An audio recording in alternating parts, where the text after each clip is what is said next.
Good morning. Today is a Monday, and I think for this next video I'm going to be doing a reading vlog, except it's going to be a reading vlog on my Kindle. I'm going to try and do more reading vlogs where it's Kindle based because I pretty much only read on my Kindle, and I'm going to try and keep it that way.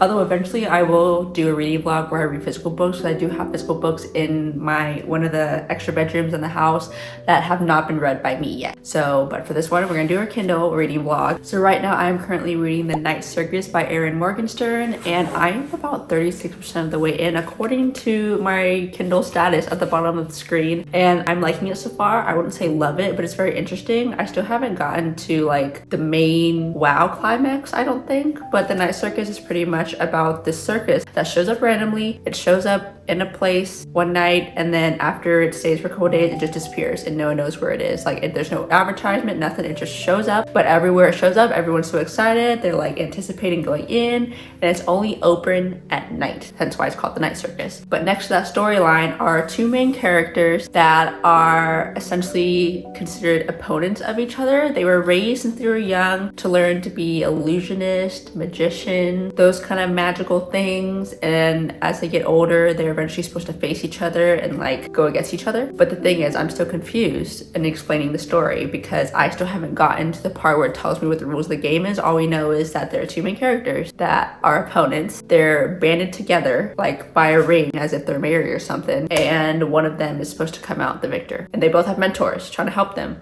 become the better one to win. But also I still don't know what is happening. All I know is the Night Circus shows up randomly. They're both part of the Night Circus and they're supposed to be opponents. That's it. That's all I can tell you. And we're 36% of the way of the book. So I'm hoping by like the 50% mark, I will have a better understanding of what this book is supposed to be about and what the storyline is and the plot line is. For the most part, I'm understanding, but also I really don't know how this book is supposed to end. Because if you read the summary, they're also apparently lovers. And then after I finish this book, I expect to finish this book within the next couple of days. So before this vlog ends, I will hopefully be getting through 2 books. After this book, we are going to be reading Nothing Like the Movies by Lynn Painter. And I am so excited for that book because if you didn't already know, I finished Better Than the Movies by Lynn Painter, and it's a 5 out of 5 stars, easy. Yeah, okay, let's get into reading this book, and just know that this is gonna be over the course of the next few days before I finish this vlog. Yeah, okay.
So it is 2 days later now, me filming this video, and I finished The Night Circus by Erin Morgenstern. I gave it a 4 out of 5 stars. If you don't already know what the book is, it's pretty much obviously about a night circus. It shows up randomly in cities, like no one knows where it's going next. One day there'll be an empty field in the city, and then the next day there'll just be a grand extravagant circus, and it's only open at night. I believe it's midnight Dawn or something along those lines, and it's got a bunch of fun little characters. There's multiple tens with magical aspects to them, but the book pretty much follows along our two main characters, Marco and Celia. We follow Marco and Celia. They're both magicians that were raised since they were young. I believe Celia was 5 or 6, and then Marco was about 8, 9, 10. I think he was picked up at an orphanage or something, but them two were essentially bound together by rings, like kind of like a marriage or whatever, and they are put into a challenge against their will to get pitted against each other to see who is the strongest and who can beat the other in the challenge. But I can't go into more detail than that because I'll spoil it. So that's all I'm gonna say. It's just two main characters, Marco and Celia, that have magical powers, that have been raised and trained by their mentors for pretty much all of their life, and are set to compete against each other to see who will be the victor at the end. And their venue is the circus, so that's how the circus plays into this. So I give it a 4 out of 5 stars because I felt like the plot was kind of put on the back burner, but it still got a pretty high rating anyway because the way Erin describes the circus, the details, the smell, the food, the characters, the activities, and all this stuff is amazing. So if you want a book that really gives you fantasy, adventure vibes, magic vibes, this is the one for you. She goes into really good detail about the circus. Okay, so I'm running late. I'm about to go into work, but before I go in, I just want to say that the next book I'll be reading is Nothing Like the Movies, and I'm probably gonna start today while I'm at work whenever we have downtime. So I will see you tomorrow, potentially in the morning, whenever I should be at least maybe 25% of the way in the book. Let's see how much reading I can get done tonight, tomorrow morning, and today during work. Alrighty, see you later. Good morning, everyone. It is the next morning as promised, and yes, I have started Nothing Like the Movies by Lynn Painter, and it's pretty much giving me the same emotions I had for Better Than the Movies, also by her. It's the book previous to Nothing Like the Movies. So if you haven't read Better Than the Movies, I highly recommend it. I gave it a 5 stars, and this book obviously isn't going to be the same because it's the sequel, a continuation of the storyline, but I still love the characters so much. Wes Bennett is still my all-time favorite character. We are also going to meet new characters, and also Liz is back, obviously, but I am almost 50% of the way in, and I'm absolutely loving it. And so today we're just gonna continue reading. I'm gonna eat some breakfast. It's 8 in the morning right now. I'm kind of hungry. I've been reading all morning, which is really bad. Not bad. I mean bad because I should be doing other things. Like I could have gotten a workout in, so I can't keep giving myself the excuse of not being able to work out because I literally spend all that time reading, which I could have been using to work out. But anyway, I'm not gonna shame my reading habits because I actually love reading now. And obviously, all thanks to my Kindle, go watch my Kindle reviews. I go on and on about how much I love this thing so much. But anyway, before I go and eat my breakfast, I just wanna pop in a little fun fact. I've read 7 books this month, and today is October 31st. So I wonder if I can finish this book today. Not that I'm gonna finish this book today to make it the 8th book of the month before tomorrow, but I only have 3 hours left to read this book before I finish it according to the Kindle timeline that it sets for me, and I'm okay with that. But I'm obviously gonna read it for the story and not do the deadline, I hope. But if I don't finish it by today, no big deal, it's fine. But I read 7 books this month. That's like almost 2 books a week, pretty much 2 books a week in the month of October, and I love it. But yeah, let's go make breakfast and continue this reading vlog.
finished chapter 28 from 65% of the book, and I'm feeling so many emotions that I don't know if I can even comprehend enough to explain. But I'm gonna be late for work, so I literally have to force myself to stop reading right now, and I'm kind of sad. It says I have 2 hours and 9 minutes left of the book. I'm probably gonna finish this book today, so yeah. Kind of obsessed with these characters. It's kind of crazy.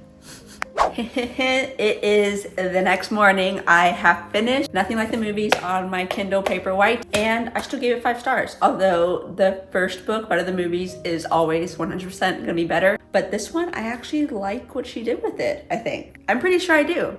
I think I do, because she pretty much took like these high school characters in Better Than the Movies, but she matured them since they're obviously in college now. And she put a little bit more adulty themes in it, sort of like more grieving. So I guess there was grieving in the first book, but now there's more grieving in the next book. I'm trying to talk without spoiling the book. But anyway, like it also goes into like why they broke up and all these things and like how they're dealing with their emotions. And I did read some good read comments. Every time I finish a book, I go straight to the 1-star reviews just to see like why people didn't like it. And a lot of them are saying how Lynn Painter like destroyed the characters, made them so immature and childish and just tainted their characters from Better Than the Movies.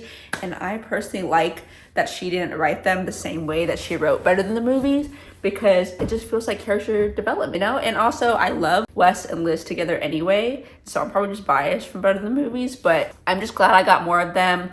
Their banter was still there. I loved every single character in both Better Than the Movies and Nothing Than the Movies. Oh my gosh, Better Than the Movies and Nothing Like the Movies. Because as I was reading Nothing Like the Movies, I realized that Lynn Painter doesn't write a mean character, if that makes sense. Every character in her books, they're nice, they have good intentions. They're not like out to get each other, if that makes sense. Like I can't think of anyone that was mean in Better Than the Movies. Like if anything, the mean person is probably Liz, because she kind of just put her friend on the back burner, but that's not really her being mean. That's just her being selfish in a way, but she wasn't really getting in anyone's way, if that makes sense. Like there was no random mean girl. There was no random mean person obstacle that prevents you from reaching your goal, you know? It's just yourself. Everyone's problem was their self.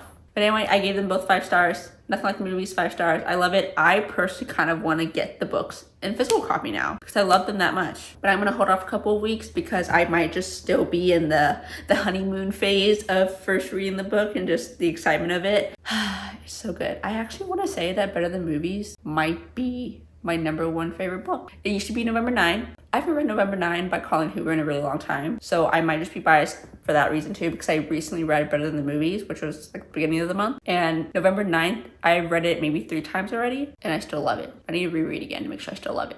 Yeah, but anyway, I'm going to end the video here. I hope you liked this reading vlog. I had fun filming it. I'm kind of surprised I finished these 2 books so fast. My brain is kind of overwhelmed because I'm not used to reading books that fast, but I just had so much time on my hands these past couple of days that it was just easy to get through that many books. So thank you so much for watching this video. Definitely read Better Than the Movies and Nothing Like the Movies, and obviously The Night Circus, just to have those adventurous, fantastical vibes. I will see you in the next video. Bye!